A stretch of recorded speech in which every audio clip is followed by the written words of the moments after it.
Irmãos, para o nosso momento de edificação, pela pregação da palavra, vamos abrir nossas Bíblias no Evangelho segundo Marcos, capítulo de número 15. Vamos dar sequência à nossa série de mensagens aqui no Evangelho segundo Marcos. Marcos 15, do 1 ao 15, assim diz a palavra do nosso Senhor. Logo pela manhã, entraram em conselho os principais sacerdotes com os anciãos, os escribas e todo o sinédrio. E amarrando a Jesus, levaram-no e o entregaram a Pilatos. Pilatos o interrogou: És tu o rei dos judeus? Respondeu Jesus: Tu o dizes. Então os principais sacerdotes o acusavam de muitas coisas. Tornou Pilatos a interrogá-lo: Nada respondes? Vê quantas acusações te fazem. Jesus, porém, não respondeu palavra, a ponto de Pilatos muito se admirar. Ora, por ocasião da festa, era costume soltar ao povo um dos presos, qualquer que eles pedissem. Havia um, chamado Barrabás, preso com amotinadores, os quais, em um tumulto, haviam cometido homicídio. Vindo a multidão, começou a pedir que lhes fizesse como de costume. E Pilatos lhes respondeu, dizendo: Quereis que eu vos solte o rei dos judeus? Pois ele bem percebia que, por inveja, os principais sacerdotes lhe haviam entregado. Mas estes incitaram a multidão no sentido de que lhe soltasse, de preferência, Barrabás. Mas Pilatos lhe perguntou: Que fareis, então, deste a quem chamais o rei dos judeus? Eles, porém, clamavam: Crucifica-o! Mas Pilatos lhes disse: Que mal fez este homem? E eles gritavam cada vez mais: Crucifica-o! Então, Pilatos, querendo contentar a multidão, soltou-lhes Barrabás. E após mandar açoitar a Jesus, entregou-o para ser crucificado. Até aqui a palavra do Senhor. Vamos orar mais uma vez? Pai do céu, nós estamos diante da tua santa palavra e o Senhor nos trouxe até aqui nesta manhã para ouvi-lo. Te agradecemos, como já falamos aqui, porque o Senhor está no meio de nós. E agora, ó Pai, com o poder que há no teu Santo Espírito, transforma os nossos corações. Faz-nos, ó Deus, mais fiéis a Ti, olhando para toda a obra de Cristo Jesus, e que respondamos em obediência e em gratidão a tudo que Ele fez por nós, sendo nós ainda pecadores. Obrigado pela Tua palavra. Ensina-nos, nós te pedimos, em nome de Jesus. Amém. Irmãos, como é ruim sofrer injustiça? É muito ruim. E às vezes, quando nós estamos passando por um período de injustiça, a gente fica até sem palavras. Não tem muito, a gente fica sem reação. Como alguém que está estacionando o carro e o carro da frente também está estacionando. E o carro vai vindo, qual que é a sua primeira atitude? Buzinar. E aí você buzina e a pessoa da frente ainda dá mais uma rezinha para encostar. E aí quando ele sai do carro, você pede para ele ir um pouquinho para frente, ele diz assim: você pode dar ré. Ai, que raiva. Isso é uma injustiça. Mas vocês sabem, eu sempre dou exemplos de caricatura. Porque existem coisas piores e mais graves, pelas quais nós passamos e que são momentos de injustiça contra nós. E às vezes nós ficamos até emudecidos de tanta tristeza que aquilo nos causa. O relato que nós acabamos de ler é um relato de algo injusto feito com o único justo, Jesus Cristo. E neste caso, ele não ficou sem palavras, porque ele ficou sem reação. Mas para cumprir as Escrituras, como nós lemos na liturgia. Ainda assim, esta tremenda injustiça serve para que nós sejamos vestidos da sua justiça. O texto que temos diante de nós nos mostra o Evangelho. Nesta figura mais tensa e triste e até mesmo sanguinária, que é a esfera da cruz. O que nós temos hoje, para nós, nesta manhã, é vermos neste relato do interrogatório de Pilatos, sendo feito a Jesus, o Evangelho da cruz. Este é o tema da mensagem de hoje, o Evangelho da cruz. E nós vemos isto em 3 momentos aqui. No verso 1, o Evangelho da cruz manifesta a obra do Rei Jesus. Depois do verso 2 ao verso 5, o Evangelho da cruz manifesta para nós a justiça do Rei Jesus.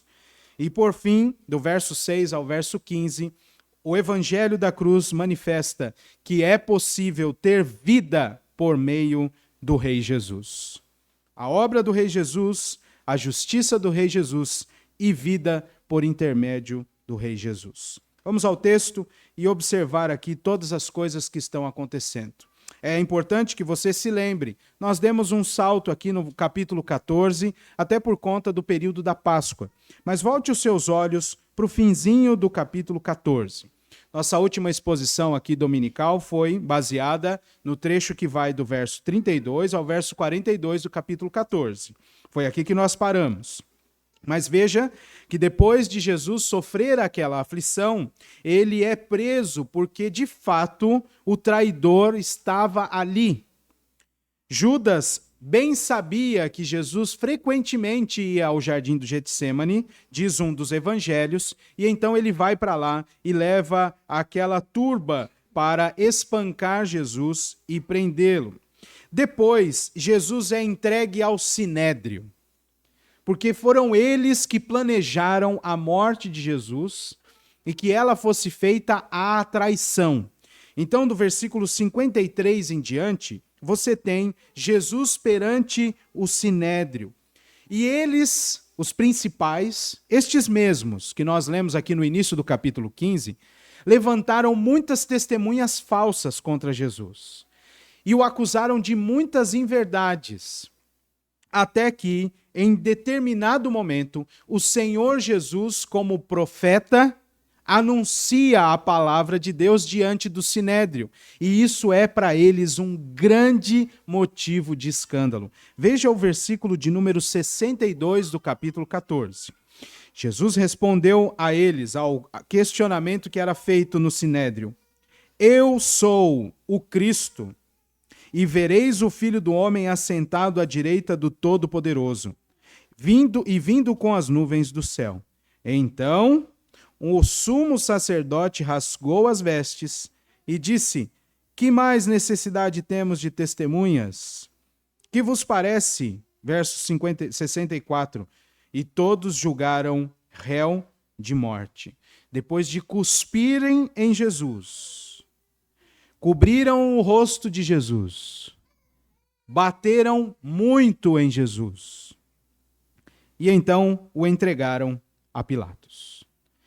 Neste meio tempo, a negação de Pedro, mesmo diante de todos estes atos aqui. Meus irmãos, então, entramos no capítulo 15 e vemos que Jesus foi condenado à crucificação injustamente pelo próprio povo. E isso com a anuência de Pilatos, do próprio Império Romano, cumprindo a vontade soberana do Pai e demonstrando, ao mesmo tempo, a rebeldia dos homens contra Cristo e, ao mesmo tempo, a obediência de Cristo à vontade do Pai. Jesus é entregue ao Sinédrio e logo pela manhã, diz o versículo 1 do capítulo 15, eles entraram em conselho e decidiram entregá-lo ao governo romano. Mas até aqui, Jesus já apanhou bastante. Até aqui, ele já foi enxovalhado com cuspes e com blasfêmias. Nós não podemos afirmar, porque o texto não diz, certamente Jesus já estava um pouco cansado de tanto apanhar e de tanto sofrer aquelas acusações falsas. E aí ele chega diante de Pilatos.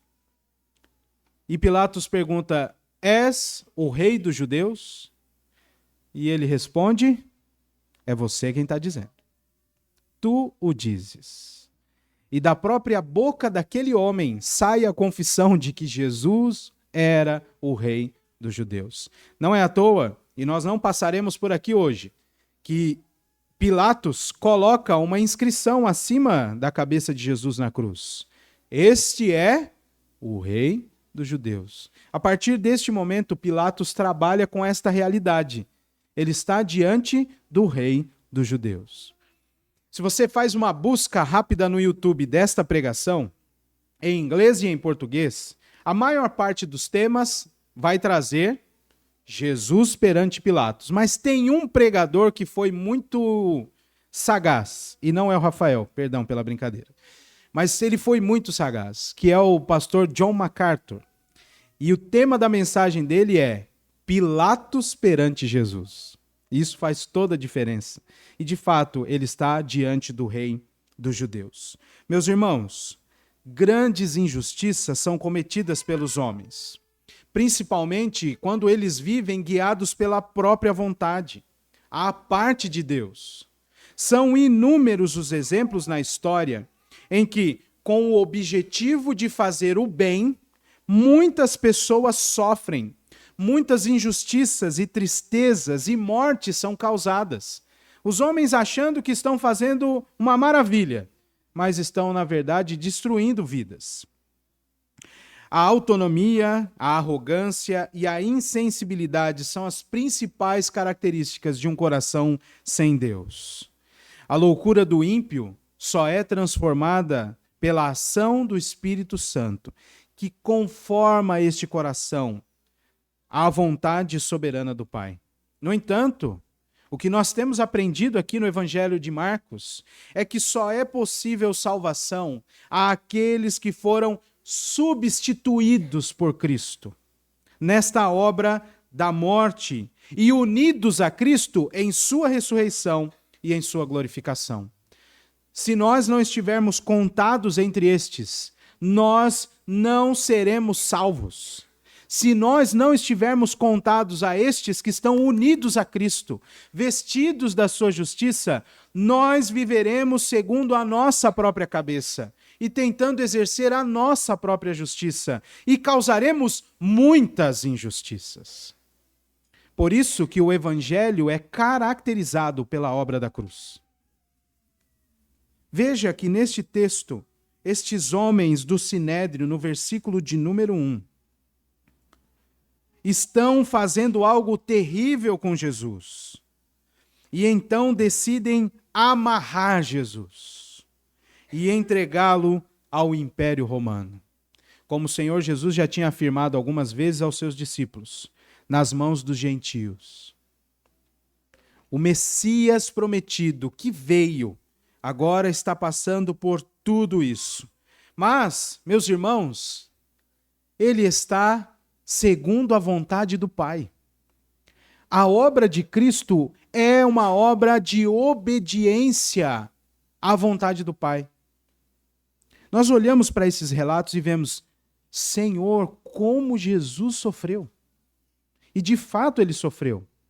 Lembre-se que no jardim do Getsêmani, ele pede para não passar por isso. Mas junto ele pede para que a vontade do Pai seja feita. E então, meus irmãos, ele está vivendo a vontade do Pai. Sorver o cálice da ira de Deus, que era para recair sobre cada um de nós aqui. Cada um de nós. E que dependendo de como foi a tua semana, deveria ter caído de novo sobre a tua cabeça nesta semana. Mas graças a Deus por Cristo Jesus, o Rei da Glória, o Rei dos Reis, Senhor dos Senhores, este Jesus nos substitui nesta obra maravilhosa, que é de sorver, de receber sobre si o cálice da ira, e assim pagar o preço pela dívida que os nossos pecados colocam diante de Deus e também aplacar a ira deste Deus justo.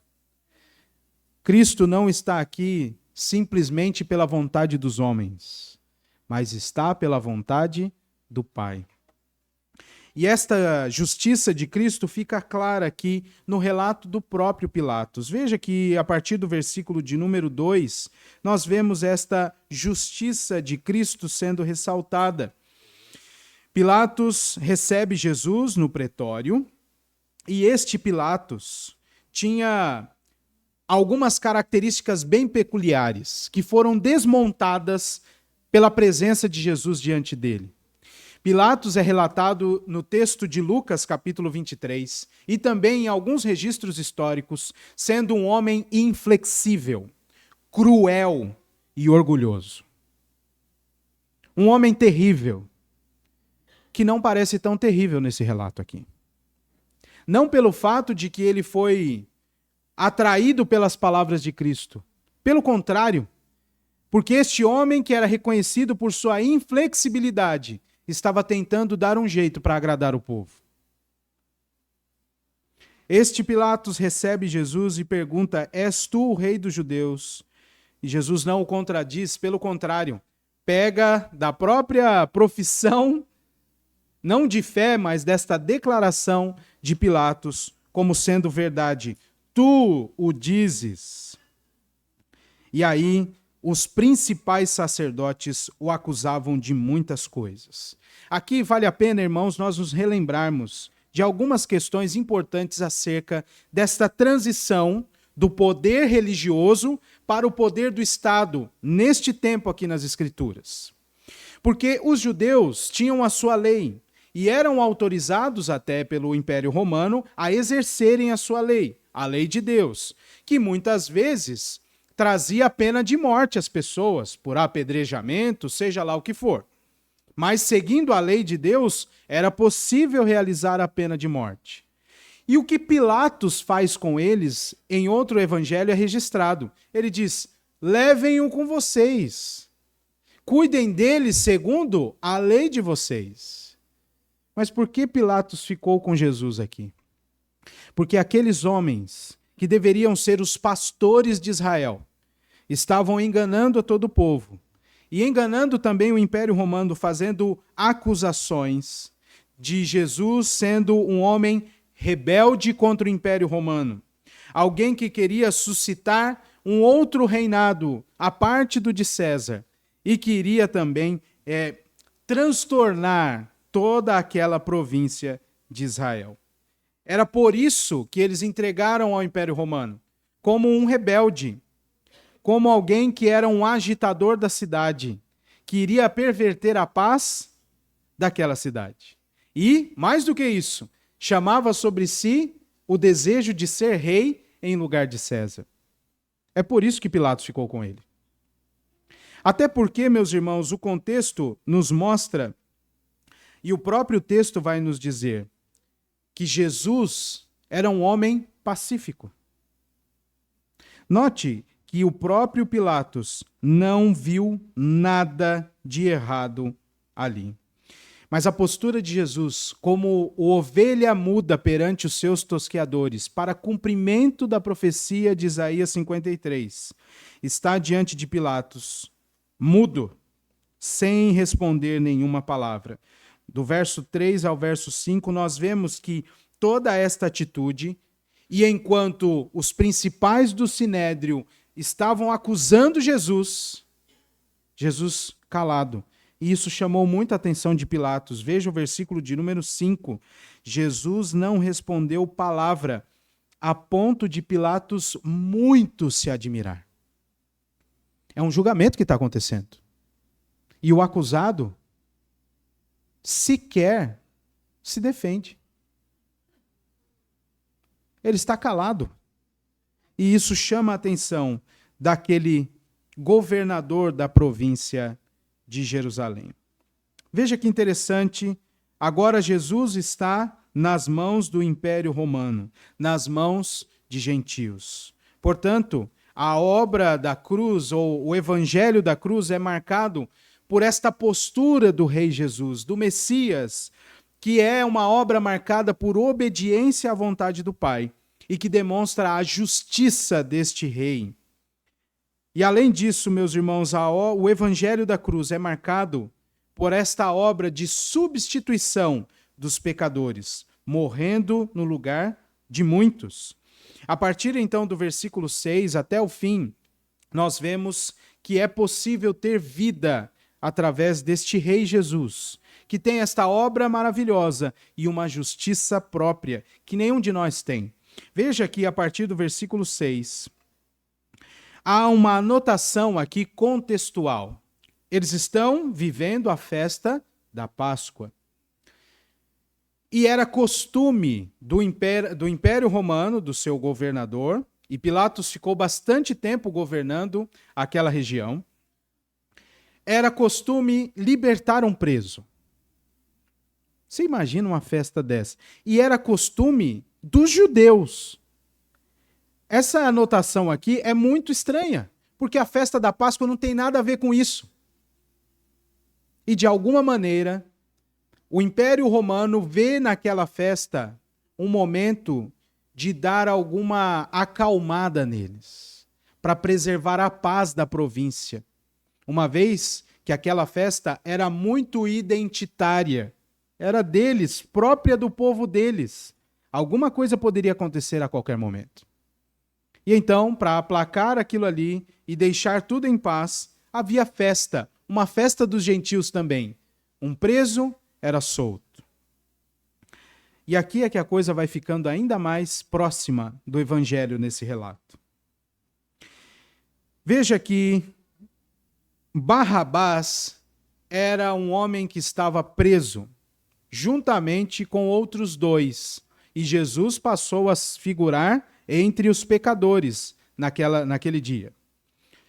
Ele fazia parte de uma turma de amotinadores, e muito provavelmente, irmãos, as 3 cruzes colocadas no Monte da Caveira, uma delas era para Barrabás.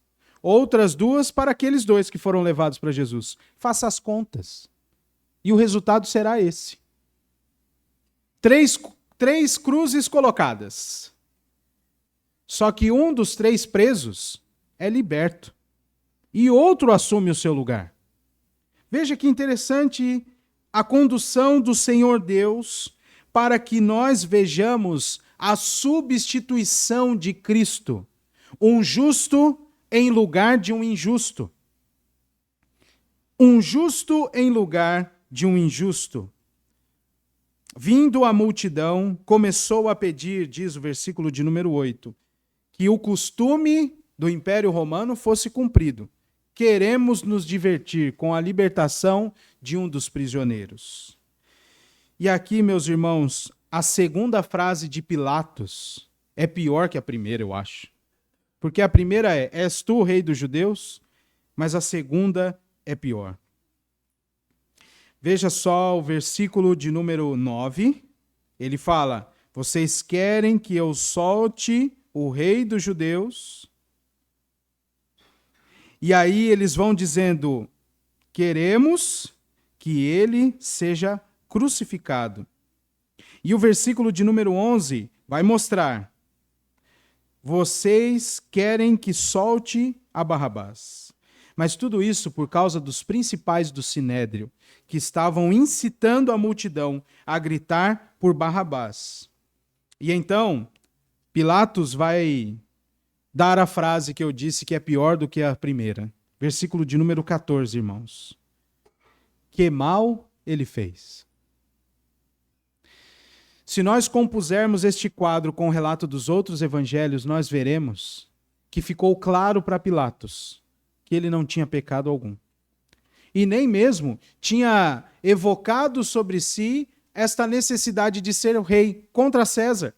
Então, nem diante da lei deles e nem diante da lei dos gentios tinha alguma acusação contra Jesus.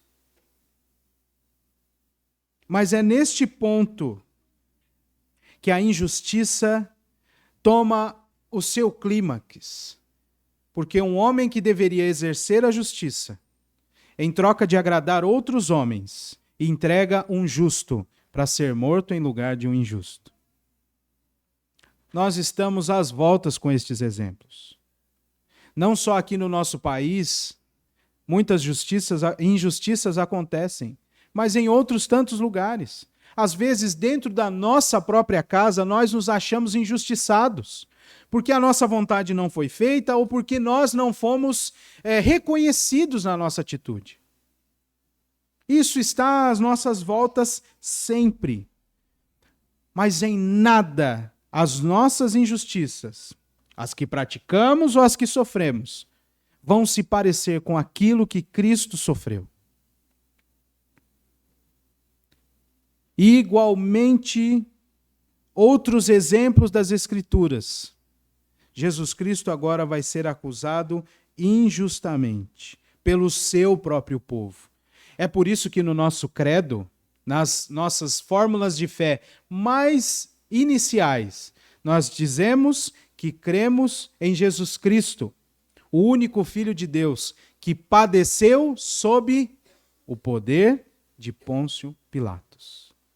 Porque de fato foi assim. Ele estava sob a tutela do Estado. Ele estava debaixo do governo romano. Se era alguém que podia fazer alguma coisa para Jesus, era o Pilatos. Porque ele sabia que Jesus não tinha praticado mal nenhum. E então, o que acontece é algo terrível. A multidão vai pedindo por Barrabás. Pilatos reafirma que ele não tinha feito mal algum. Mas Pilatos também percebeu, e veja o versículo de número 10, irmãos, que os principais sacerdotes estavam fazendo todo aquele movimento por causa de inveja. Então nós temos a ação dos judeus, movidos por inveja, e a ação dos gentios, movidos pelo desejo de agradar os homens. Veja só o versículo de número 15. Enquanto a multidão gritava, crucifica-o, crucifica-o, e depois de ter declarado que era Barrabás para ser solto, e Pilatos ter soltado Barrabás, e a multidão gritava ainda mais. Pilatos, verso 15. Querendo contentar a multidão, soltou Barrabás. Mandou Jesus para ser açoitado. E entregou Jesus para ser crucificado. Injustiça. Daquelas que deixam a gente com o rosto queimando. Mas esta é a mensagem do Evangelho. O Evangelho da cruz. Porque Cristo nos substituiu nessa injustiça. É injusto porque ele não tinha pecado algum. É injusto porque ele foi acusado injustamente. Mas se fosse o nosso nome ali, nós deveríamos receber aquele tipo de condenação. E de fato, a vida do homem sem Deus é uma vida de condenação à morte eterna, a tormentos eternos. E é por isso que nós falamos do Evangelho. Há uma boa notícia de salvação. E esta boa notícia é o anúncio de que alguém te substituiu diante de Deus. Alguém que tinha condições, que era aceito de forma agradável diante do Pai, te substituiu para que você pudesse ser vestido da justiça dele e viver em paz com Deus. É isso que nós lemos em Romanos capítulo 5. Justificados, pois, mediante a fé, temos paz com Deus. Passamos de inimigos a amigos. Passamos de inimigos a filhos de Deus, porque Cristo Jesus nos substituiu. Nestas ações e nesta obra que derramaram sobre a vida dele muita injustiça. Era injusto porque ele não cometeu mal algum. Mas estas feridas causadas em Cristo trazem para nós vida, trazem para nós justiça eterna diante do Senhor e a possibilidade de um progresso constante em santificação, até o momento em que estaremos de pé, vivos, glorificados diante do Rei Jesus. O Evangelho da cruz é marcado por esta boa nova, por uma obra indistinta de Cristo, por uma obra irreparável de Cristo, por sua justiça e também pelo fato de que nós podemos ter vida através dele. Ele foi em nosso lugar. Cristo Jesus é entregue então para os soldados, numa preparação para a morte de cruz. Nós já falamos disso bastante aqui por causa do período da Páscoa. E a morte de cruz era utilizada pelo Império Romano algumas vezes, mas principalmente para equalizar a paz na província. Era uma ferramenta para mostrar que o império tinha a mão de ferro. E qualquer movimento de rebeldia, eles colocavam a cruz. Alguém seria crucificado para que os ânimos se acalmassem. Há algumas anotações históricas que no período da invasão ali do Império Romano em Jerusalém, por volta do ano 70, muitas pessoas, milhares de pessoas foram crucificadas. Para que a força do Império Romano fosse imposta concretamente, visivelmente diante daquelas pessoas. Era um tempo de festa para os judeus e a qualquer momento a rebelião poderia estourar. Resultado? Vamos crucificar. A crucificação, aquela morte horrenda, cruenta, vexatória, iniciava com estes açoites, como diz ali o versículo de número 15. Era a partir deste momento que o preso começava a ser desgastado. Desgastado. Com muitos açoites. Com vários aparatos para fazer mesmo a carne ficar assim esmiuçada, sangrar bastante e começar este processo de desidratação profunda, de cansaço deste prisioneiro. E após os açoites, com todas aquelas marcas, ele era obrigado a levar a sua própria cruz. Em geral, um travessão que pesava entre 30 e 50 quilos. E fazer então aquilo que em latim ficou conhecido como a Via Crucis, até o seu lugar de ser levantado. Seus pés eram pregados para ter base.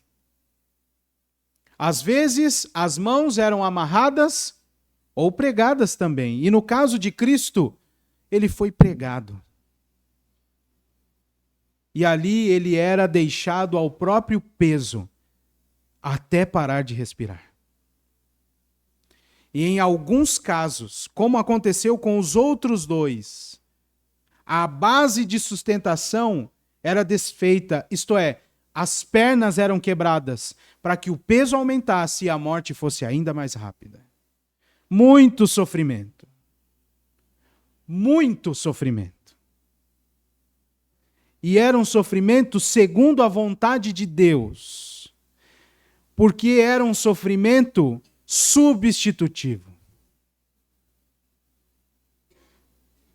Ainda que eu e você não passássemos pela cruz, porque em geral os evangélicos falam, aquela era para ser a nossa cruz.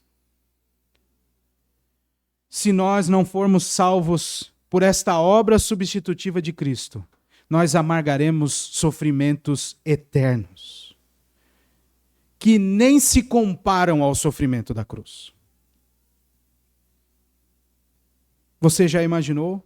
Depois de sofrer tanto com a morte, ressuscitar para viver eternamente tormentos, sem a graça de Deus?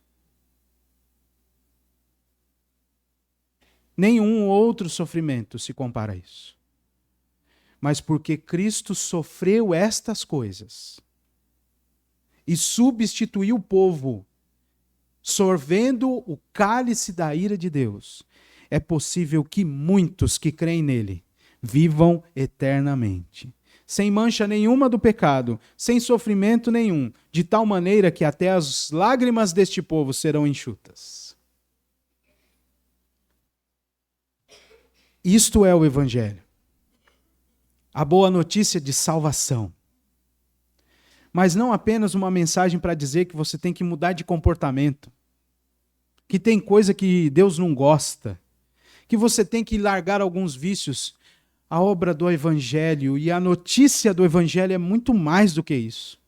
É dizer que você e eu somos totalmente dependentes deste Rei justíssimo e fidelíssimo, Cristo Jesus.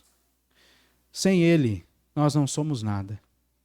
Mas o Evangelho é a boa notícia de que existe Cristo e que Ele nos substituiu, mesmo em toda este sofrimento e esta injustiça, para que nós fôssemos vestidos da sua justiça e tivéssemos acesso ao Pai eternamente.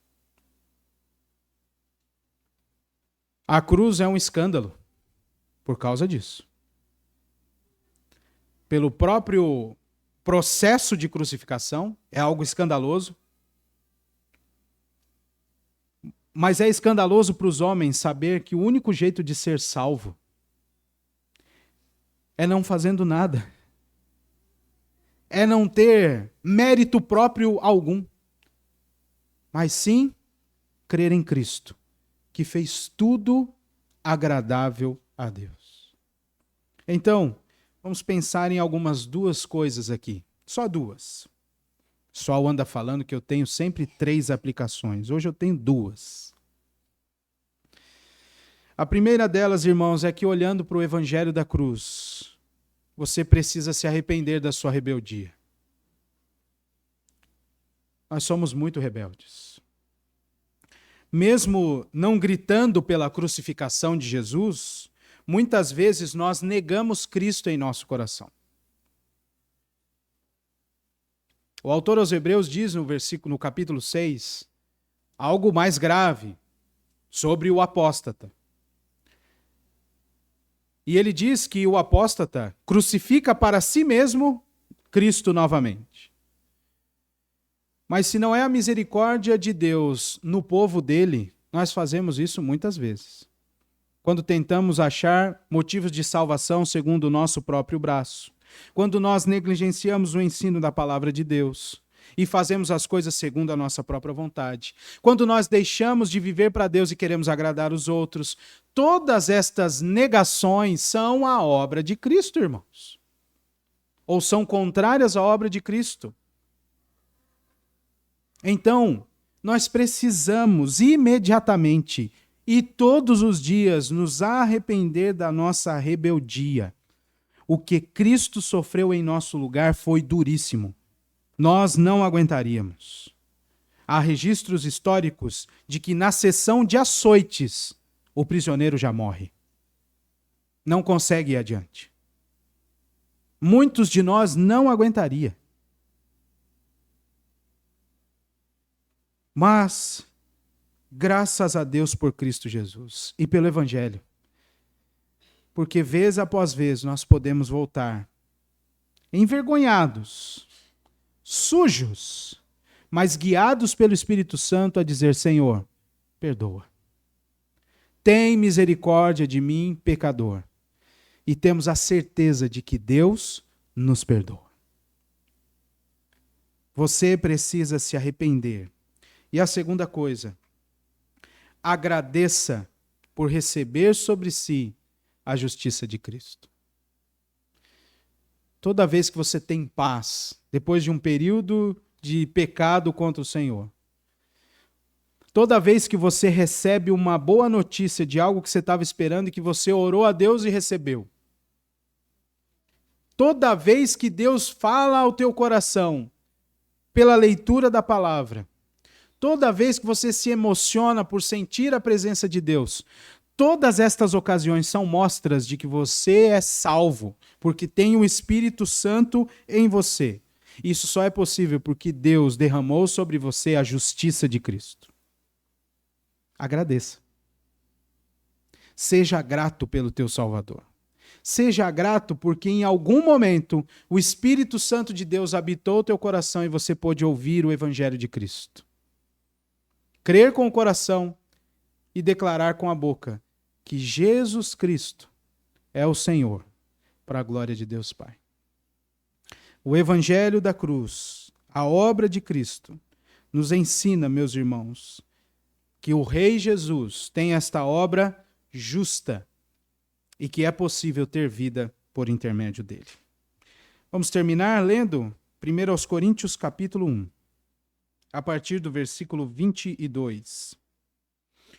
Diz assim: porque tanto os judeus pedem sinais, como os gregos buscam sabedoria.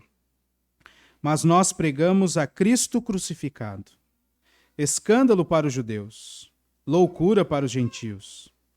Mas para os que foram chamados, tanto judeus como gregos, pregamos a Cristo, poder de Deus e sabedoria de Deus. Porque a loucura de Deus é mais sábia do que os homens, e a fraqueza de Deus é mais forte do que os homens. O Evangelho da cruz é sobre a obra de Jesus Cristo, sua justiça e a nossa salvação. Arrependa-se e seja grato ao Senhor, porque Ele decidiu te salvar. Glórias ao nome do nosso Deus. Vamos nos colocar em pé, orar, encerrando assim também o nosso culto. Deus eterno, nós te agradecemos por tão grande amor que o Senhor demonstrou a nós quando decidiu salvar o teu povo. E nós, Deus, todos que estamos aqui, queremos estar contados neste povo.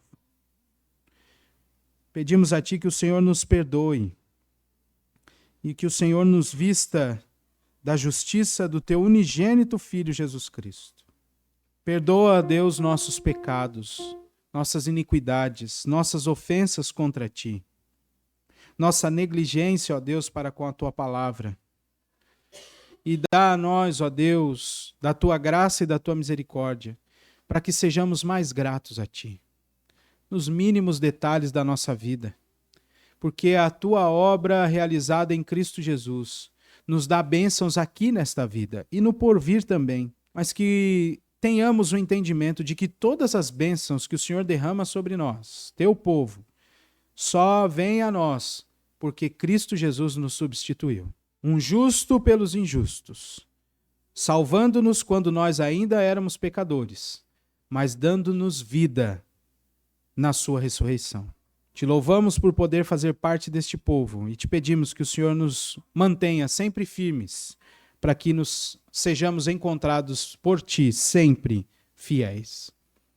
Obrigado pelo Evangelho e por ouvi-lo e por crer nele. Em nome de Cristo Jesus nós oramos. Amém.